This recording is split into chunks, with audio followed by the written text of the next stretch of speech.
नहमदुहु व नसल्ली व नसल्लिमु अला रसूलिहिल करीम बिस्मिल्लाहिर्रहमानिर्रहीम। मोहतरम नाज़रीन व सामीन इकराम, अस्सलामु अलैकुम व रहमतुल्लाहि व बरकातुहू। अल्लाह ताला के फजल व करम और हुज़ूर नबी अकरम सल्लल्लाहु अलैहि वसल्लम के नारे पाक के सदक़े से हम एक और नशिस्त में आपके साथ मौजूद हैं। गुज़श्ता कई नशिस्तों में हमने हज़रत उमर फ़ारूक रज़ी अल्लाह ताला अन्हु के फ़ज़ाइल व मनाक़िब के हवाले से गुफ्तगू की। इसी गुफ्तगू के सिलसिले को हम मज़ीद आगे बढ़ाते हैं और आपके मज़ीद मनाक़िब और फ़ज़ाइल इंशाअल्लाह हम आज की नशिस्त में बयान करेंगे। हज़रत उमर फ़ारूक रज़ी अल्लाह ताला अन्हु के हवाले से हुज़ूर नबी अकरम सल्लल्लाहु अलैहि वसल्लम ने इरशाद फरमाया कि या इब्न अल-ख़त्ताब वल्लज़ी नफ़्सी बियदिही मा लक़ियक शैतानु सालिकन फज्जन इल्ला सलका फज्जन गैरक। हुज़ूर नबी अकरम सल्लल्लाहु अलैहि वसल्लम ने फरमाया कि ए ख़त्ताब के बेटे, जब कभी शैतान तुम्हें किसी रास्ते पर चलता हुआ देखता है तो शैतान जो है उस रास्ते पर जिस पर उमर फारूक रज़ी अल्लाह ताला अन्हो चलते हैं, हुज़ूर नबी अकरम सल्लल्लाहु अलैहि वसल्लम ने फरमाया कि शैतान अपना रास्ता तब्दील कर लेता है और उस रास्ते को जिस पर उमर फारूक चलते हैं उसको छोड़कर दूसरे रास्ते को इख्तियार कर लेता है और दूसरे रास्ते पर चलना शुरू कर देता है। और दूसरी हदीस में हुज़ूर नबी अकरम सल्लल्लाहु अलैहि वसल्लम ने फरमाया कि इन्ना शैतान यफिर्रु मिन ज़िल्ल उमर, कि शैतान जो है वो उमर फारूक के साए से भी दूर भागता है। तो हज़रत उमर फारूक रज़ी अल्लाह ताला अन्हो इस तरह से हक और बातिल में फर्क करने वाले थे कि शैतान भी उनके सामने बेबस था। उसको भी मालूम था कि मेरा बस उमर फारूक के ऊपर नहीं चल सकता। फिर हज़रत उमर फारूक रज़ी अल्लाह ताला अन्हो उन 10 खुशनसीब लोगों में शामिल हैं जिन्हें हुज़ूर नबी अकरम सल्लल्लाहु अलैहि वसल्लम ने अपनी ज़िंदगी में जन्नत की बशारत अता फरमाई। और आज इस नशिस्त में हम उन 10 खुशनसीब सहाबा कराम के नाम जिस हदीस के अंदर आए हैं उस हदीस को भी हम इंशाअल्लाह लेंगे, जो तिरमिज़ी शरीफ में यह हदीस है जो हज़रत अब्दुर्रहमान बिन हुमैद अपने वालिद से रिवायत करते हैं कि हुज़ूर नबी अकरम सल्लल्लाहु अलैहि वसल्लम ने फरमाया कि अशरतुन फिल जन्ना, यानी 10 लोग जन्नत के अंदर होंगे। यह हदीस हज़रत सईद बिन ज़ैद रज़ी अल्लाह ताला अन्हु से मरवी है कि हुज़ूर नबी अकरम सल्लल्लाहु अलैहि वसल्लम ने फरमाया कि अशरतुन फिल जन्ना, 10 लोग जन्नती हैं। अबू बकरिन फिल जन्ना, आपने फरमाया कि अबू बकर जन्नती हैं। व उमर फिल जन्ना, उमर भी जन्नती हैं। व उस्मान व अलीयुन, यानी उस्मान और अली भी जन्नती हैं। व ज़ुबैर व तलहतु व अब्दुर्रहमानी व अबू उबैदा व साद बिन अबी वक्कास। तो हुज़ूर नबी अकरम सल्लल्लाहु अलैहि वसल्लम ने फरमाया कि अबू बकर जन्नती हैं, उमर जन्नती हैं, उस्मान और अली जन्नती हैं, ज़ुबैर और तलहा जन्नती हैं, अब्दुर्रहमान बिन औफ जन्नती हैं, अबू उबैदा बिन अल जर्राह जन्नती हैं और हज़रत साद बिन अबी वक़ास के बारे में इरशाद फरमाया कि वो भी जन्नती हैं। यहां तक 9 अफराद के नाम जो है आप सल्लल्लाहु अलैहि वसल्लम ने लिए और यहां आकर हज़रत सईद बिन ज़ैद खामोश हो गए, यानी 10वें शख्स का नाम आपने नहीं लिया। तो लोगों ने कहा, ए अबू आवर, यह आपकी जो है कुन्नियत थी, हम आपको अल्लाह की कसम देकर पूछते हैं, बताइए कि वो 10वां शख्स कौन है जिसको हुज़ूर नबी अकरम सल्लल्लाहु अलैहि वसल्लम ने जिंदगी में जन्नत की बशारत अता फरमाई।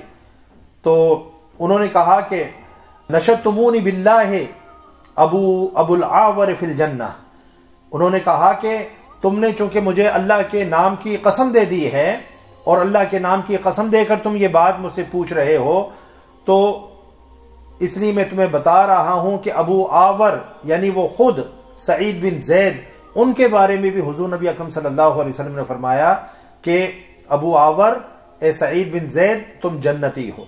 यह हदीस तिरमिज़ी शरीफ की हदीस है। तो इस हदीस के अंदर जो है हुज़ूर नबी अकरम सल्लल्लाहु अलैहि वसल्लम ने उन 10 खुशनसीब लोगों के नामों का तज़किरा फरमाया जिन्हें अल्लाह रब्बुल इज़्ज़त ने जो है आप सल्लल्लाहु अलैहि वसल्लम के जरिए से दुनिया में जन्नत की बशारत अता फरमाई। और आप देखें कि इसके अंदर भी हुज़ूर नबी अकरम सल्लल्लाहु अलैहि वसल्लम ने उसी तरतीब को बरकरार रखा जो तरतीब जो है खुलफाए राशिदीन की है। यानी हुज़ूर नबी अकरम सल्लल्लाहु अलैहि वसल्लम ने पहले हज़रत अबू बकर सिद्दीक का नाम लिया, उसके बाद उमर फारूक का नाम लिया, اس کے بعد حضرت عثمان غنی رضی اللہ تعالی عنہ کا نام لیا، اور اس کے بعد حضرت علی شیر خدا کرم اللہ وجہ الکریم کا نام لیا۔ تو یہ جو ترتیب ہے، حضور نبی اکرم صلی اللہ علیہ وسلم نے ان عشرہ مبشرہ کے نام بتاتے ہوئے اس ترتیب کو خود ملحوظ رکھا۔ اور آپ دیکھیں کہ کیسی عجیب بات ہے کہ جب خلفائے راشدین کے چناؤ کا وقت آیا تو اللہ تعالیٰ نے اسی فضیلت کو جو ہے برقرار رکھا، اور پہلے ابو بکر صدیق خلیفہ منتخب ہوئے، پھر حضرت عمر فاروق، پھر حضرت عثمان غنی، اور پھر حضرت علی شیر خدا کرم اللہ وجہ الکریم رضوان اللہ تعالی علیہم اجمعین جو ہے وہ خلیفہ بنے۔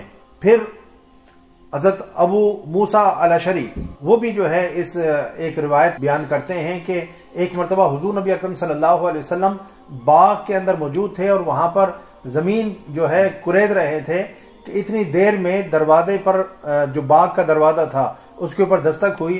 حضور نبی اکرم صلی اللہ علیہ وسلم نے فرمایا کہ جاؤ دیکھو جو آیا ہے اس کو جنت کی بشارت دو۔ تو حضرت ابو موسیٰ الاشعری کہتے ہیں کہ میں وہاں پر گیا، دروازہ کھولا تو ابو بکر موجود تھے، تو میں نے آپ کو جو ہے جنت کی بشارت دی۔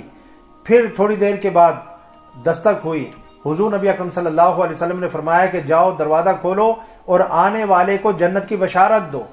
کہتے ہیں جب میں گیا اور جا کر دروازہ کھولا تو وہاں پر حضرت عمر فاروق رضی اللہ تعالیٰ عنہ موجود تھے، میں نے آپ کو بھی جنت کی بشارت دی۔ اس کے بعد تیسری مرتبہ پھر دروازے پر دستک ہوئی، حضور نبی اکرم صلی اللہ علیہ وسلم نے فرمایا کہ جاؤ دیکھو اور جو آیا ہے اس کو جنت کی بشارت دو۔ تو میں جب گیا تو دیکھا حضرت عثمان غنی رضی اللہ تعالیٰ عنہ وہاں پر موجود تھے۔ تو اس حدیث کے اندر بھی جو ہے حضور نبی اکرم صلی اللہ علیہ وسلم نے حضرت عمر فاروق رضی اللہ تعالیٰ عنہ کو جنت کی بشارت دی۔ پھر سعید بن زید رضی اللہ تعالیٰ عنہ سے یہ حدیث مروی ہے کہ ایک مرتبہ حضور نبی اکرم صلی اللہ علیہ وسلم ہرا پہاڑ کے اوپر جو ہے موجود تھے، اور وہ پہاڑ لرزنے لگا، تو حضور نبی اکرم صلی اللہ علیہ وسلم نے فرمایا اسبت ہرا، اے ہرا ٹھہر جا، لرزنا کپکپانا بند کر دے، فَإِنَّهُ لَيْسَ عَلَيْكَ إِلَّا نَبِيٌّ او صدیقٌ او شہیدٌ۔ حضور نبی اکرم صلی اللہ علیہ وسلم نے فرمایا کہ تیرے اوپر نبی، صدیق اور شہید کے علاوہ کوئی نہیں ہے۔ قیل ومن ہم، ان سے پوچھا گیا کہ وہاں پر کون کون تھے؟